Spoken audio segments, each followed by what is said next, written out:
Hello, my friends. Welcome to Lindy's Magpie Reads. This is a place where I talk about books, and I have got a special episode today. June is National Indigenous History Month in Canada, and June 21st is National Indigenous Peoples Day here. So I have got an all-Indigenous Canadian lineup of books for you today. And I'm also wearing a special bolo tie. This was given to my father by a chief at the Stoney Nakoda Nation at Morley in the 1960s. That place actually is officially now called by its Stoney Nakoda name, Menithni. Anyway, our family lived there for 6 months while my dad was working on the reserve, so that's the history behind this. And I plan to celebrate Indigenous Peoples Day this weekend by attending a First Nations Film Festival. So I will include a link to more information about that festival. If you are in Victoria, British Columbia, you might want to see some of these films. I will tell you more about them next week. I've got one other film to tell you about later on in this video. I've also got nonfiction, fiction, poetry, a play, a picture book, and an art book. So something for everyone here. I'm going to start with this book, Ally is a Verb, a guide to reconciliation with Indigenous peoples, and it's by the Tlingit author and motivational speaker and consultant Rose LeMay. So if you are wondering about next steps for non-Indigenous Canadians, talking about reconciliation, this is a great book to read. It was back in 2015 that the Truth and Reconciliation Commission released its final report, and there were 94 calls to action. By 2023, only 13 of those calls to action have been completed. So much more work to be done there. But back in May of 2021, the news came out about over 200 unmarked graves at the Kamloops residential school site in British Columbia.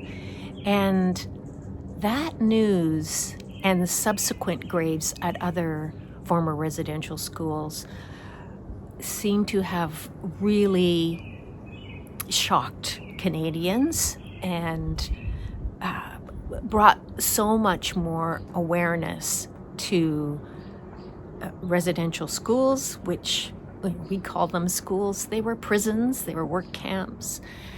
And so I think more Canadians now, as we learn, we are wanting to do something.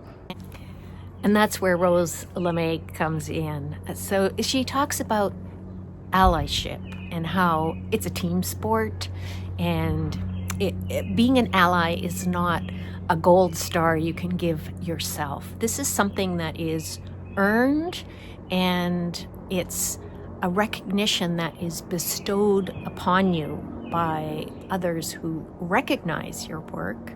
So she says learning is a first step, because the more you know, the more opportunities you will see to exercise allyship. She says to expect to be uncomfortable and don't be afraid of making mistakes. Be afraid of not learning from your mistakes, which I think is excellent advice.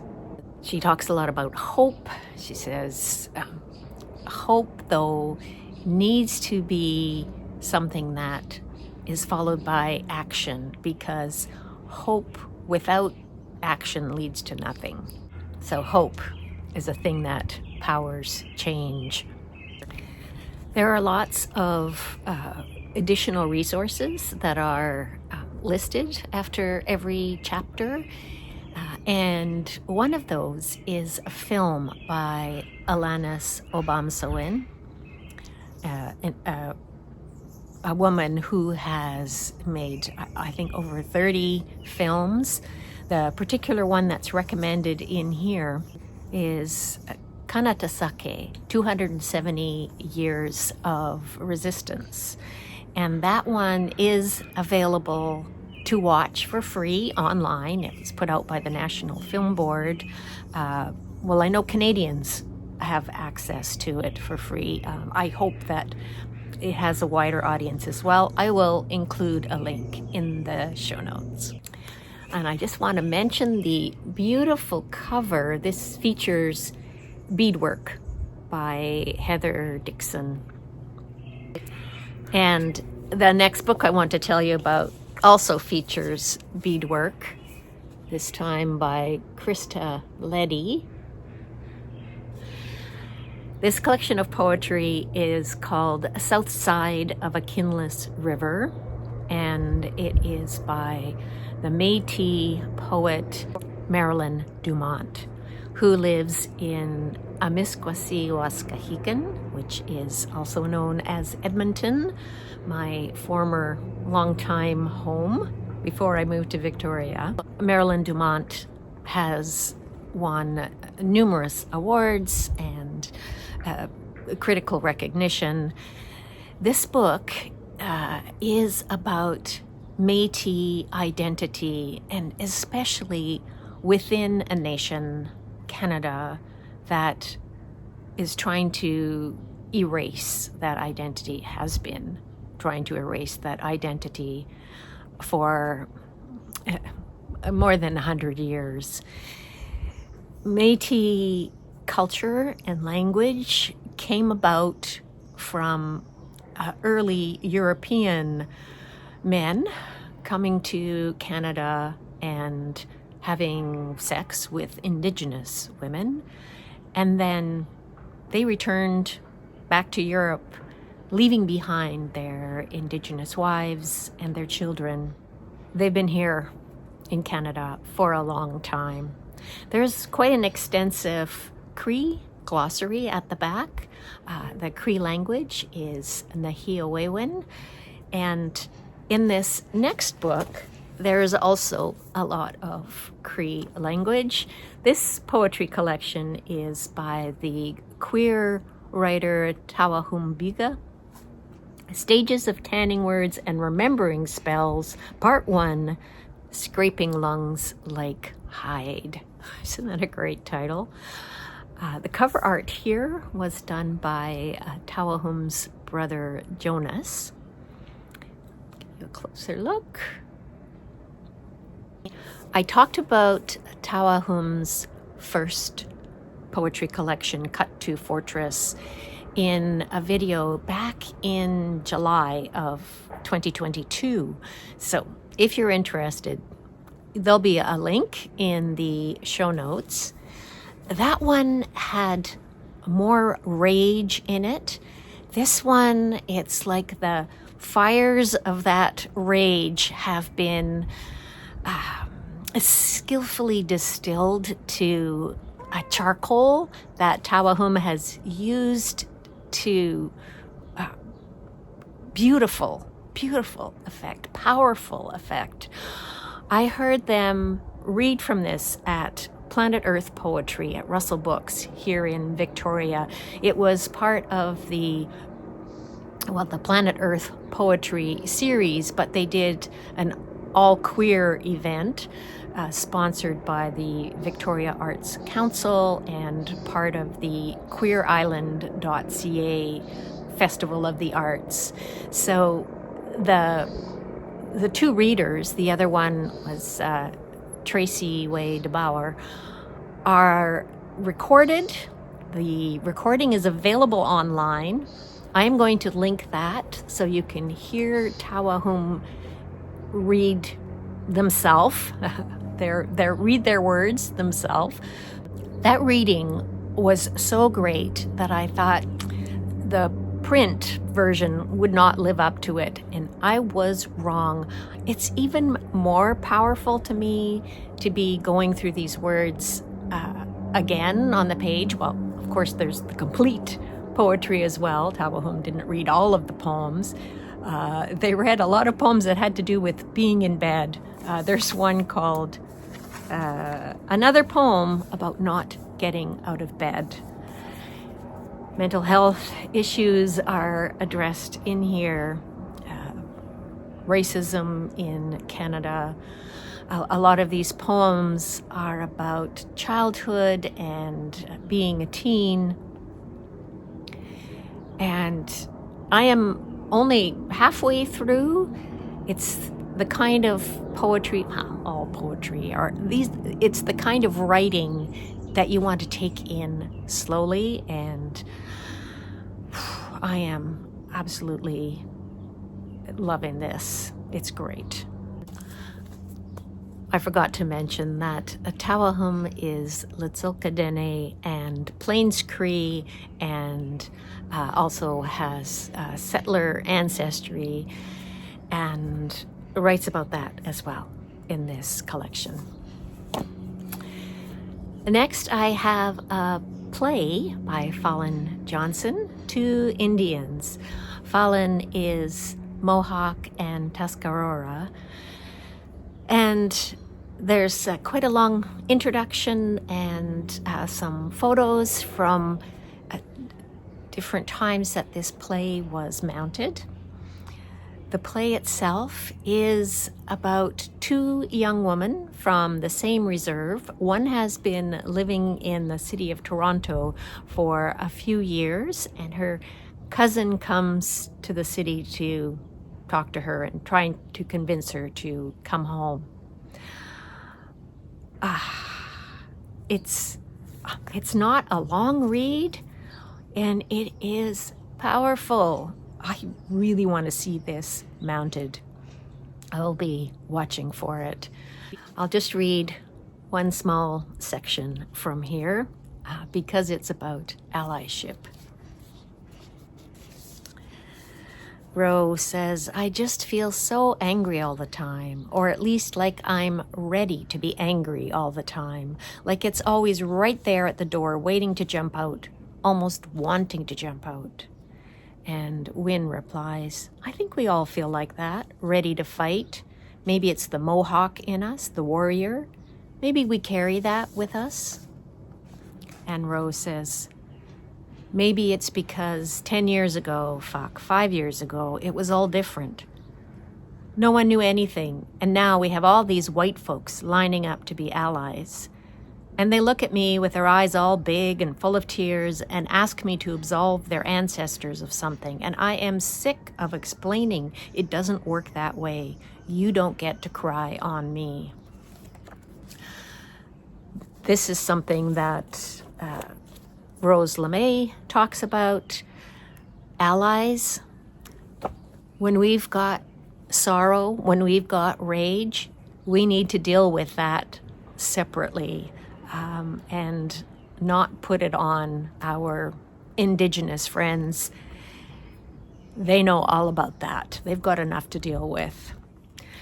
Next, I want to tell you about a novel, Tilly and the Crazy Eights. It's by Monique Gray Smith, who is a queer writer and consultant of Cree and settler mixed ancestry, and she lives here in Victoria, British Columbia. She has written so many books for readers of all ages, from babies, children, teens, and adults. Tilly and the Crazy Eights is a novel for adult readers, and it is linked to a work of, I'm not sure if it's creative nonfiction or fiction, but an earlier book that she wrote that was just called Tilly, I was reminded of the significance of the dragonfly on the cover of this earlier novel, Tilly, which came out in 2013, so I read it some time ago. And you don't have to have read it to thoroughly enjoy Tilly and the Crazy Eights. But that character Tilly is in it, and Dragonfly shows up. Tilly and the Crazy Eights came out in 2018, and I listened to the audiobook read by Michelle Thrush. It's a story of a group of elders who are on a road trip, and there's 8 of them in this bus. They're traveling from British Columbia to Albuquerque, New Mexico, to attend the Gathering of Nations, a huge powwow with hundreds of nations represented from both the US and Canada. And the reason behind this is because of a woman named Sarah who has been through cancer, and it is her greatest wish to dance at the Gathering of Nations powwow. Her regalia that she wears for dancing is shown on the cover. I like it when what's described in a book is exactly what's shown on the cover. Very well done. I don't know who did the artwork. I love it. Sarah's sister, Anne, has been helping Sarah through her cancer treatment. Anne is there from Toronto. She has lived in the city for a long time. She has a wife. She is not comfortable with Indigenous ceremony and these kinds of questions about reclaiming or learning about your own culture and identity come up through the novel.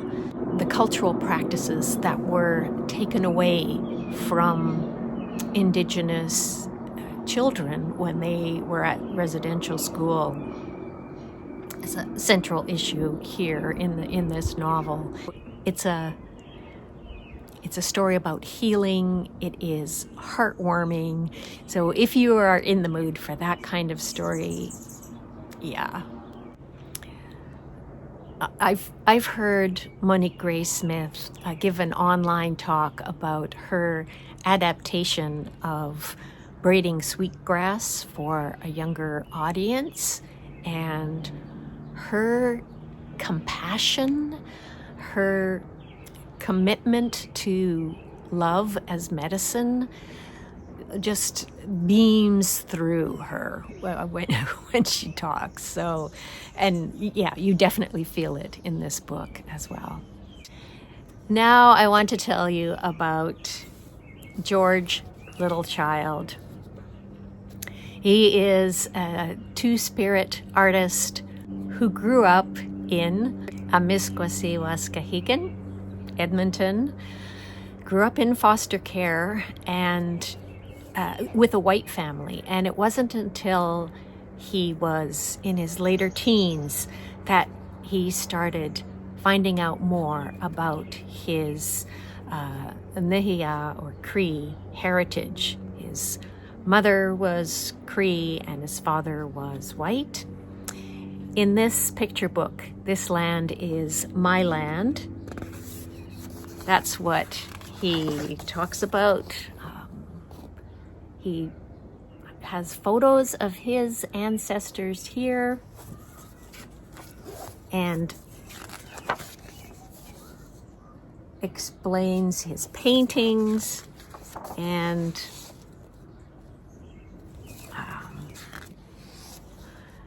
things like this one, dotting the I in Indian, the use of the word Indian. He says, When I was a boy, the teacher always made us dot the I's. She would smack the chalk against the board and a cloud of chalk dust would fly up. From that time on, I knew you had to have respect for the letter I. The word Indian has 2 I's. At the bottom of the painting, there are lots of I's. As part of the Queer Island Festival, the documentary film about George Littlechild, Nanekawâsis, was screened, and George Littlechild was there to answer questions afterwards. So I asked him about his involvement in picture books, because this is how I first learned about his work, through the picture books we had at the library where I worked. And he said that it was a woman who worked for, I think, Chronicle Books, who saw his art at a gallery in California, I think Los Angeles, I'm not sure. And she approached him and asked him about doing a picture book. And yeah, since then he's done several. My absolute favorite is one called "What is the Most Beautiful Thing You Know About Horses?" which he illustrated, and the words are by Richard Van Camp. And final book that I want to show you is this collection of George Littlechild's art. It's called The Spirit Giggles Within, and yeah, it's a coffee table book, just full of his gorgeous images, and Littlechild has explained the art and why he chose certain colors, what the stars represent, you know, things like that. That's great. And I learned that there is going to be a retrospective of his work this fall at a gallery on Vancouver Island. I think it's going to be at the Comox Valley Art Gallery in Courtenay. I am definitely going to be watching for that, and I will tell you more about it as I learn more. So that's all I got for you today. Thank you so much for watching. I really appreciate hearing from you. So please do say hello in the comments down below. Let me know if you have read any of these, or if you're interested in picking any of these up. Tell me about any Indigenous writers that you recommend. I'm always up for great recommendations. So I will see you all soon in the next video. And in the meantime, happy reading, everybody. And I've got a couple of photos of some mule deer dudes that I saw as I was walking down the street in Victoria. I'll pop those in at the end. Bye for now.